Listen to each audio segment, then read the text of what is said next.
ام Abiha, be be کی کنیتوں میں ایک کنیت ام ابیہا، ام ابیہا۔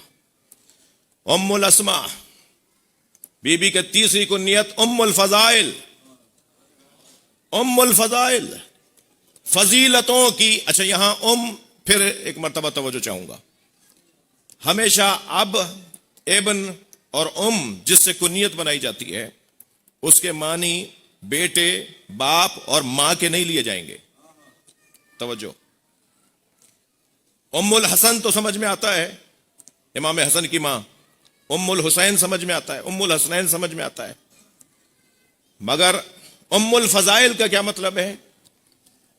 ایک تو تشریح یہ کی ہے کہ کا مطلب ہے اساس، بنیاد اور سبب خیر، اس لیے کہ جو ماں ہوتی ہے وہ صرف اپنے میں بچوں کے لیے خیر ہی خیر جانتی ہے، اس کا ناراض ہونا بھی خیر ہوتا ہے، اس کا بچوں سے خوش ہونا بھی خیر ہوتا ہے، بچوں کو ڈانٹنا ڈپٹنا بھی خیر ہوتا ہے، اس کا ہر کام خیر ہوتا ہے۔ تو یہاں ماں یعنی خیر پہنچانے والی وجود، خیر پہنچانے والی ذات۔ ضروری نہیں ہے کہ اگر اب کہا گیا ہے تو وہ باپ کے معنی میں ہے، مثلا ابو ہریرہ ترجمہ نہیں ہوگا بلیوں کا باپ جی، اور زیادہ ذرا مانوس لقب سن لیجئے، ابو تراب ترجمہ نہیں ہوگا مٹی کا باپ، ترجمہ نہیں ہوگا۔ یہاں ابو کا مطلب باپ کے معنی میں نہیں ہے، ابو کا مطلب باپ نہیں ہے، ابو یعنی والا، صاحب، مالک۔ اگر کوئی مٹی کا مالک ہے تو اسے کہا جائے گا ابو تراب۔ اسی طرح صاحب کے معنی میں، مثلا حضرت عباس، میں اتفاق سے توفیق حاصل کر کے آ رہا ہوں، کل ہی پہنچا ہوں کربلا معلیٰ سے، حضرت عباس علمدار کے جو کنیتیں ہیں ان میں سے بعض کنیتیں حضرت کے کنیتوں کے انداز سے ہیں مگر وہ لقب ہیں، جیسے ابو القربہ تو ترجمہ نہیں ہوگا باپ کے معنی میں، ترجمہ نہیں ہوگا۔ ابو القربہ مشک والا، قربہ یعنی مشک والا۔ حضرت کے القاب میں ایک لقب ہے ابو الفضل۔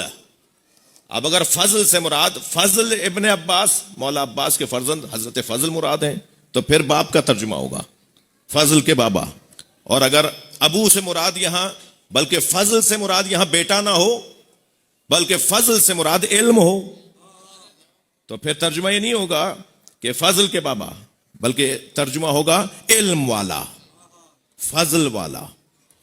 بی بی کی کنیتوں میں ایک کنیت ہے ام الفضائل، ام الابرار، ام النجبہ، ام الاتقیاء، ام الائمہ، اور ان ساری کنیتوں میں ایک حسین کنیت ام الحنا۔ ترجمہ اور اس کی تشریح پر مجھے اجازت دیں کہ آگے کی مجلس میں کچھ عرض کروں گا۔ بی بی کی کنیتیں، دیکھیے نام رکھنے پر بھی اور نام تبدیل کروانے کے حوالے سے بھی ائمہ اہل بیت کی تعلیمات بہت ہی روشن ہیں۔ ہر نام کو پسند نہیں کیا ہے ائمہ نے، اور نام بدلنے کا بھی حکم دیا ہے ائمہ نے۔ خاص طور پر نبی مکرم سے متعلق احادیث ہیں اہل سنت کی کتابوں میں بھی، ہمارے یہاں بھی، کہ حضرت پوچھتے تھے نام کیا ہے، اچھا نام ہوتا تھا خوش ہوتے تھے، نام اچھا نہیں ہوتا تھا فرماتے تھے نام بدلو۔ پھر وہ پوچھ بھی لیتا تھا کہ مولا یا حضرت یہ نام بدل کر میں کیا نام رکھوں، تو پھر حضرت مشورہ بھی دیتے تھے کہ یہ نام رکھو، اچھے نام رکھواتے تھے، اچھے نام رکھنے کا حکم دیا ہے جی۔ بنو الغفار ایک قبیلہ تھا سرکار دو جہاں پر ایمان لانے والوں میں، تو حضرت نے فرمایا کہ ان کا نام بہت اچھا ہے، انہیں مبارک ہو، ان کے لیے خوشخبری ہو کہ اللہ انہیں معاف کر دے گا جی۔ ایک قبیلے کا نام تھا بنو الاسبا یا بنو الاسبا، ایک قبیلے کا نام تھا بنو الاسیا۔ حضرت نے فرمایا یہ گناہوں میں ڈوبا ہوا قبیلہ ہے، یہ غلطیوں میں ڈوبا ہوا قبیلہ ہے، ان کے نام کا ان کے اوپر اثر ہے۔ یہ نام کا اثر، نام کی تاثیر۔ روایت کہتی ہے صحابہ کرام سرکار کے ساتھ ایک سفر پر ہیں اور ایک بازار میں محترم صاحبہ کا جانا ہو سکتا ہو وہ اگر 2 انگلیوں سے باب خیبر کو اکھاڑے.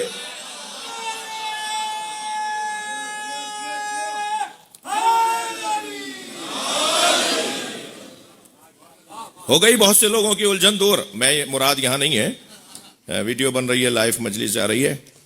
بعض ہمارے یہیں کچھ لوگ ایسے بھی ہیں جن کے حلق سے اترتا نہیں ہے باب خیبر. کہ صاحب یہ کیسے ہو گیا ہوگا، یہ کیسے ممکن ہے؟ وہ کچھ شیطانوں کی کوئی ویڈیو کلپ بھی چل رہا ہے کہ انہوں نے جا کے کوئی خیبر کا دروازہ دیکھ لیا ہے اور جا کے کہتے ہیں کہ یہ دروازہ تھا جو علی نے 2 انگلیوں سے اکھاڑا تھا. جی علی ابن ابی طالب نے یہ دروازہ اکھاڑا تھا یا کون سا دروازہ اکھاڑا تھا، لیکن قیامت تک تمہارے نظریے کو تو اکھاڑ دیا. صلوات پڑھ لیں ذرا. اچھا عجیب بات ہے کہ اگر میں کسی صحابی محترم کی شان میں یہ روایت سناؤں کہ نبی نے اسے سفینہ قرار دیا اور وہ 7 اونٹوں کا بار اکیلا اٹھا لیتا تھا تو فوراً جھوم کے کہیں گے کیا شان ہے. اور اگر میں یہ کہوں 2 انگلیوں سے باب خیر میم سے شروع ہو رہا ہے اور الف لام میم سے پہلے سورہ الحمد ہے.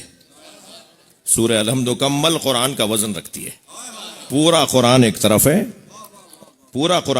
ہے، اور سورہ مبارکہ الحمد ایک طرف ہے.